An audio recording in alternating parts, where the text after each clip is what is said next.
Ladies and gentlemen, please welcome the President of the United States, Donald J. Trump.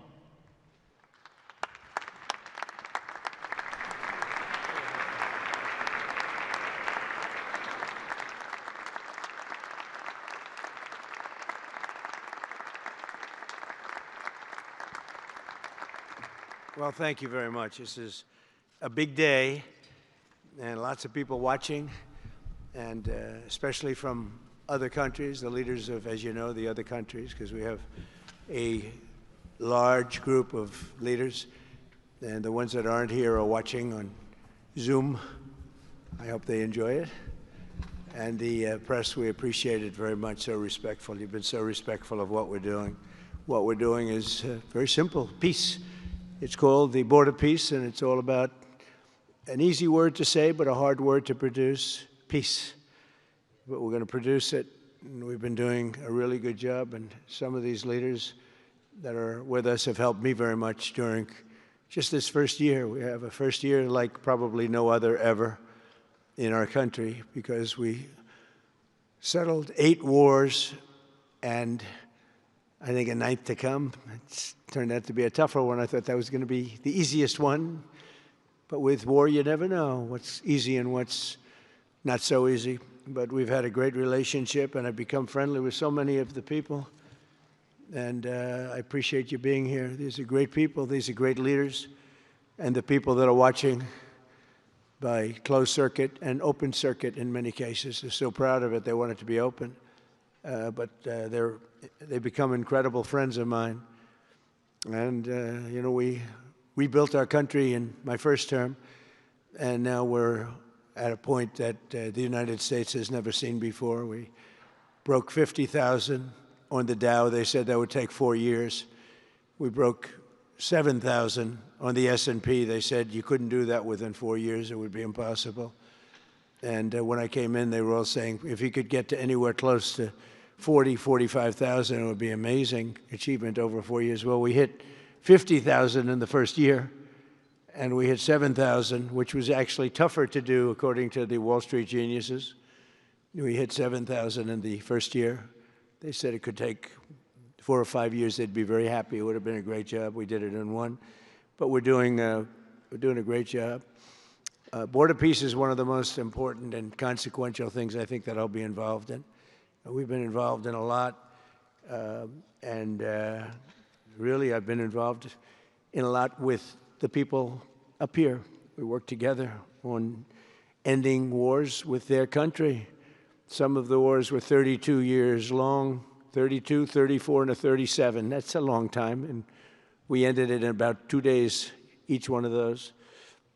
But we have some other work to do, and we're getting it done. Gaza is very complex. It's been amazing. I want to thank Steve and Jared for an amazing job. Marco's over there watching. Everybody's fantastic. And JD, what a job. They were all doing. It's a team. I think it's the best team ever assembled. And you see that by the results. So today is a tremendous honor to welcome you all to the United States Institute of Peace for the inaugural meeting of the Board of Peace. Very important. I believe it's the most consequential board, certainly in terms of power and in terms of prestige. There's never been anything close, because these are the greatest world leaders. Almost everybody's accepted, and the ones that haven't will be. You know, some are playing a little cute. It doesn't work. You can't play cute with me. But they're playing a little bit, but they're all joining, everybody. Most of them very immediately. A few that we really don't want because they're trouble. Take care of them. But this is the most prestigious board ever put together. You know, I've seen some great corporate boards. I've seen some great boards, period. It's peanuts compared to this board, because we have virtually everyone is the head of a country other than Johnny, but he's the head of soccer, so that's not so bad, right, Johnny? I like your job the best, I think. And by the way, your World Cup has set every single ticket record in the history of soccer. In the history, nobody's ever seen anything like it. The sales are virtually complete. Nobody's ever seen anything, so congratulations. You made a good decision. We did it together. Thank you, Johnny. Great guy. So I want to thank the many leaders and dignitaries who have traveled great distances and lengths for the important gathering that we're at right now.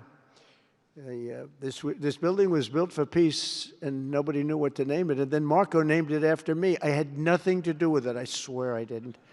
I swear. I had no idea. They said, there's a surprise coming. I didn't know that surprise. I thought they were going to give me a lot of money or something, maybe cash. Could always use some extra cash. But I came, and they stopped the beautiful beast. I got out very safely, I'm sure, and looked up, and there it said, Donald J. Trump on the building. And when I say that had nothing to do, nobody believes it, and that's okay. But I appreciated it. That was Marco and JD and a group got together, and they did that, and I just thought it was very nice. And it makes me work harder. We're going to have to work harder. We're going to have to make this building much more important. It's brand new. They built it for peace, but nobody occupied it. Nobody knew what the purpose of it. But the architecture is so beautiful, and it was with the meeting rooms, the reception rooms. It's really amazing. Who would think that it was built without anybody in mind or anything in mind, and then the State Department took it over. They liked it. Marco came over one day. He saw this. He said, this building is great. And he actually claimed it, right? He claimed it. And that's what he does. Where is Marco? I said, Marco, is that true? You claimed this building. You took it away from about 5 groups that wanted it. That was done very quickly, very methodically. But it was really, really built so beautifully in such a beautiful building. But we worked together to ensure the brighter future for the people of Gaza, the Middle East, and the entire world. I think that the Board of Peace, because it's mostly leaders and unbelievably respected people, but mostly leaders of Middle Eastern countries, countries from all over the world, and they've been very generous with money also.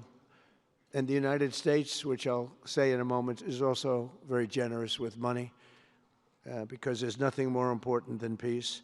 And there's nothing less expensive than peace. When you go to wars, it costs you 100 times what it costs to make peace. We have a man at the end right there that's smiling because you learned that after 30 years of fighting, right? 30 years of fighting, we got it done. I want to thank you very much. That was a great thing you did. You and your new friend, they came to my office and they said, I've been fighting for 22 years. Now you're there for 23 years, right? But I've been fighting for 22 years. That's all I've done is fight this gentleman.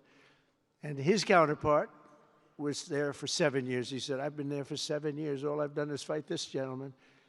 And we had it worked out in about 24 hours, right? And it's been a good peace. And I think they've become friends. I'm not sure I'm allowed to say that, but I think so. I think they've become friends, right?